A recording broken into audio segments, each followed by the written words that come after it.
terceiro vídeo que a gente tá gravando, eles não estão aguentando ouvir minha voz, mas Dr. José Carlos Souto, Dr. Rodrigo Bomeni, cujas apresentações foram feitas no primeiro vídeo que você tem que assistir. Clica aqui, ó, aqui em cima no link que vai aparecer e vai lá, que a gente destrinchou de uma maneira muito simples. Pra quem não sabe nada sobre low carb, a gente falou. Depois tem um vídeo sobre diabetes e esse vídeo de pergunta e resposta.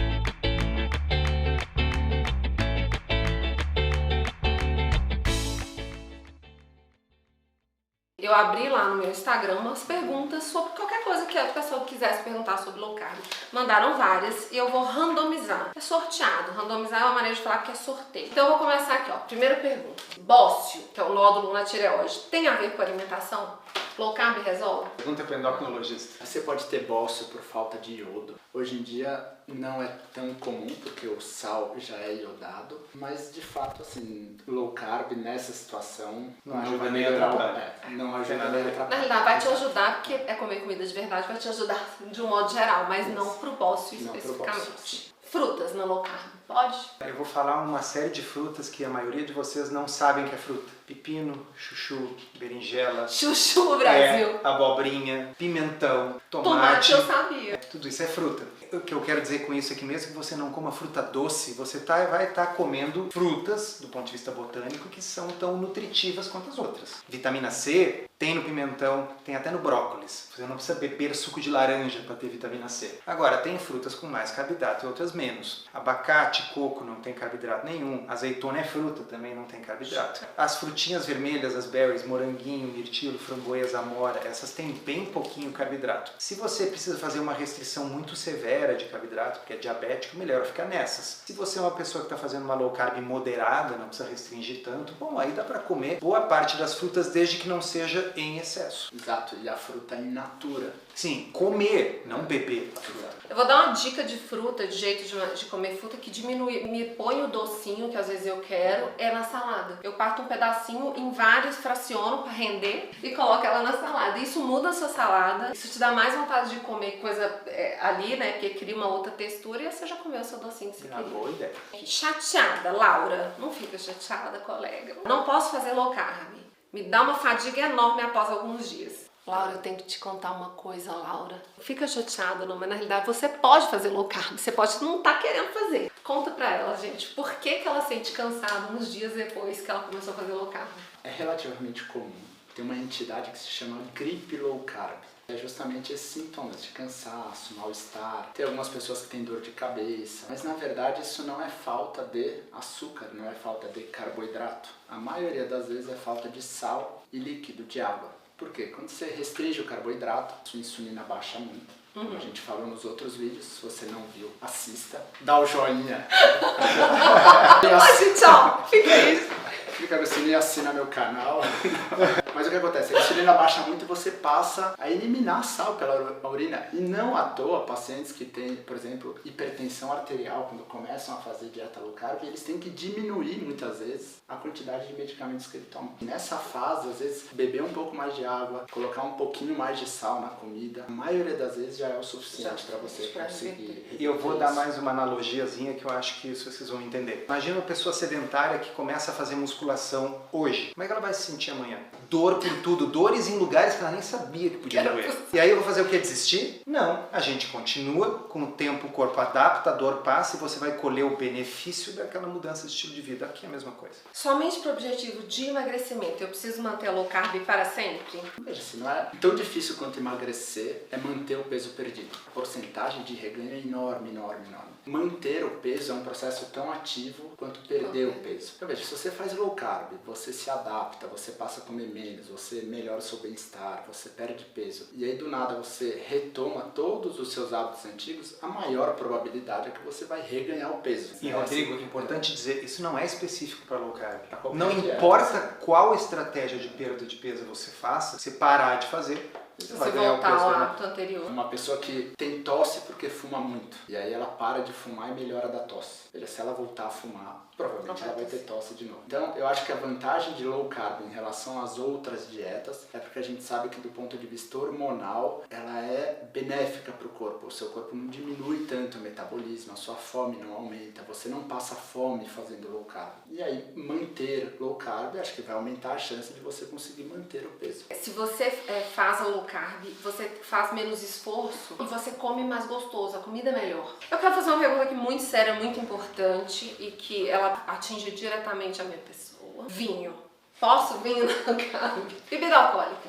Então olha só, vamos responder de duas formas. A primeira, assim, álcool não é um nutriente, álcool é uma toxina. Então nós não estamos estimulando que a galera saia bebendo, tá? Não é isso. Você já decidiu, você é adulto, você já decidiu que vai beber. Bom, aí vinho pode? Pode. Porque vinho é pobre em carboidratos, diferente do suco de uva. Porque o suco de uva tem um monte de açúcar, mas sofreu fermentação. E a fermentação converteu o açúcar em álcool. E sobra muito pouquinho açúcar no vinho seco, no espumante brut, né? Não pode ser aquele espumante bem docinho, né? Todos os destilados têm 0 carboidrato, mas eles têm um monte de álcool. Então você vai usar com moderação pela questão da quantidade de álcool. Mas álcool não é carboidrato, tá? Se você consumir excesso, isso vai prejudicar o emagrecimento. Seu emagrecimento. Sim. Tem uma outra coisa, o álcool geralmente vem acompanhado de um petisco. E esse petisco, na maioria das vezes, você vai comer sem fome. E até porque se você tomar o álcool sem o petisco, você vai ficar bêbado muito rápido. Bom, não façam isso. E low carb para ganho de peso é possível para quem quer ganhar massa magra? Eu sugiro que essas pessoas sigam uma low carb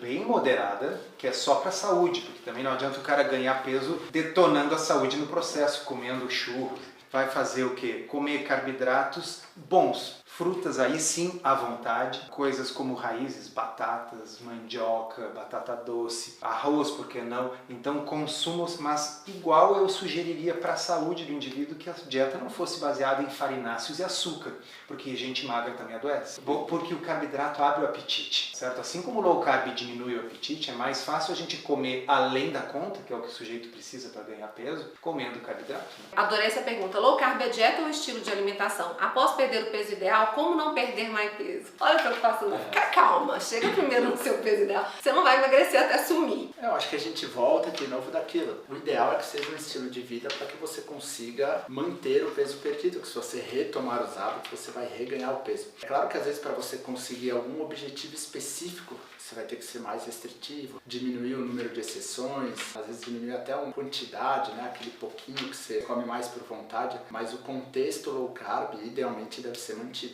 Diabetes tipo 2, renal crônica, safenada, 29. A essa altura, vale a pena introduzir a low carb? Se ela for renal crônica e diabética, isso aumenta muito a incidência de doença cardiovascular. Mas enfim, sempre vale a pena, porque vai ser um diabetes melhor controlado, provavelmente com menos medicação. Um dos poucos estudos que tem mostrou que as pessoas morreram menos quando fizeram low carb. Exatamente. Com 191 pacientes, praticamente 4 anos de segmento, e os renais crônicos que fizeram low carb morreram menos, foram menos para hemodiálise. Então, por que essa pessoa virou renal crônica? Porque a glicose em excesso e a hiperinsulinemia foram detonando o rim. Então, se eu melhorar essa diabetes, melhorar a doença, melhorar a resistência à insulina, a hiperinsulinemia, não só a glicose, claro que ela vai ter uma chance menor de progredir para hemodiálise. Acho que eu iria mais assim, eu acho que essa pessoa, não essa especificamente, mas alguém com diabetes e doença renal crônica, ela deveria fazer low carb, mesmo porque as opções de medicamentos diminuem muito por causa da diminuição da função renal. Sim, é verdade. Então, se você usa insulina, aquela insulina fica recirculando, você tem mais risco de ter hipoglicemia,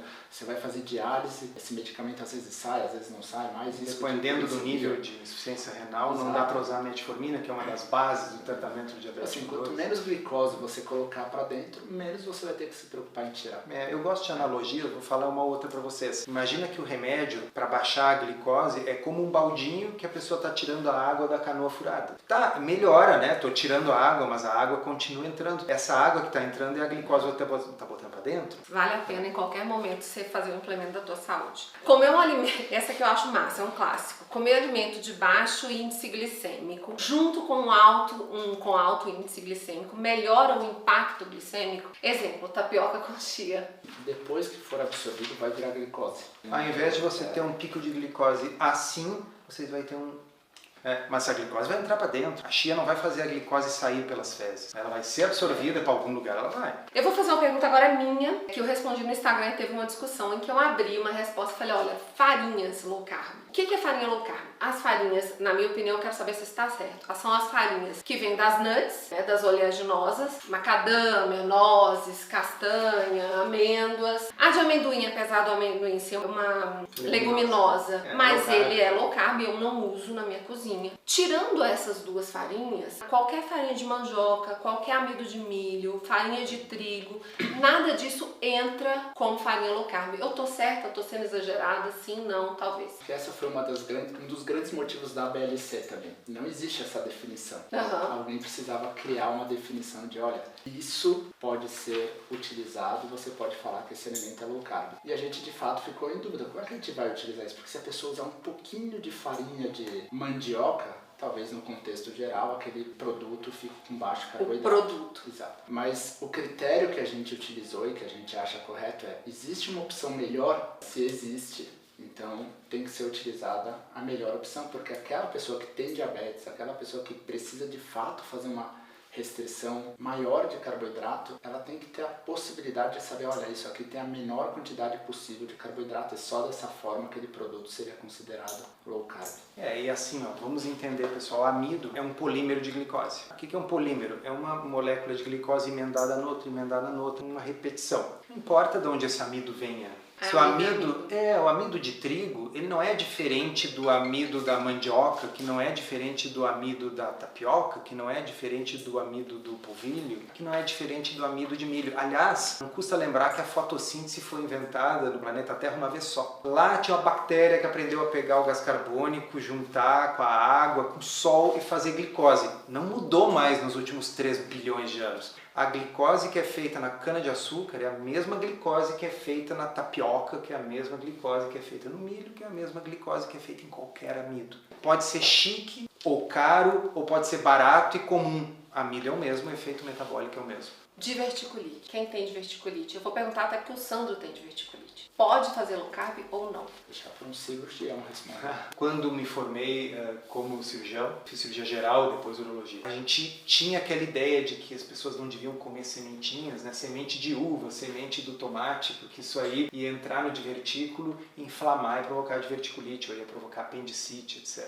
É uma das tantas bobagens que se ensinou na medicina, porque faltava ensaio clínico randomizado. Mas fizeram um ensaio clínico randomizado e mostraram que não faz nenhuma diferença comer as sementinhas ou não comer as sementinhas. O que eu penso? Diabetes aumenta o risco de qualquer doença inflamatória e infecciosa. Então, se você tem diabetes ou pré-diabetes, se você tem excesso de peso, resistência à insulina, obviamente fazer low carb e reverter essas coisas diminui o risco de ter não só diverticulite, mas de ter inflamação da vesícula ou pneumonia ou o que for. Anedoticamente, agora não é nada randomizado, mas existe uma história que eu conto no meu blog de um cirurgião que era da Marinha Britânica, na época que havia ainda colônias da Inglaterra na África. Ele observou que os nativos do Quênia não tinham nunca diverticulite, apendicite ou colecistite, exceto quando eles migravam para a capital e passavam a comer a dieta do colonizador, baseada em farinha e açúcar. Não é um estudo randomizado, a gente não pode provar, mas se vocês perguntarem assim, o que eu penso, o que eu acredito, minha crença, eu acho que a chance de ter uma diverticulite diminui se a gente come menos açúcar e farinha. Lá em casa, o Sandro nunca mais, então trazendo o meu caso aqui, o Sandro nunca mais teve crise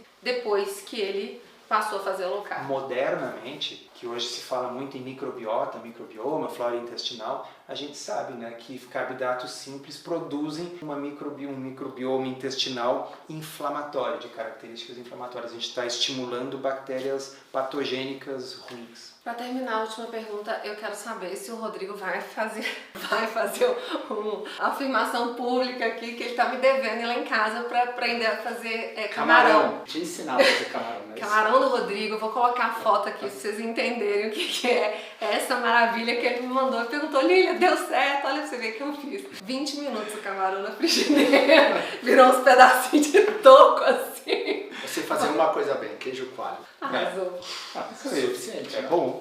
Olha, eu não sei nem como agradecer. A gente ficou 2 horas aqui depois do horário que eles atenderam o dia inteiro. E eles têm o pessoal do curso que eles estão dando assistência. Eu quero agradecer de verdade. É muito importante pra mim, pra minha família, pros meus filhos, pro meu marido, pras pessoas no meu entorno, pra minha rede social, que muito do que eu falo, do que eu sei, do que eu prego, eu aprendi nessas fontes aqui tão confiáveis. Muito obrigada, não sei nem como agradecer. Obrigada. Prazer.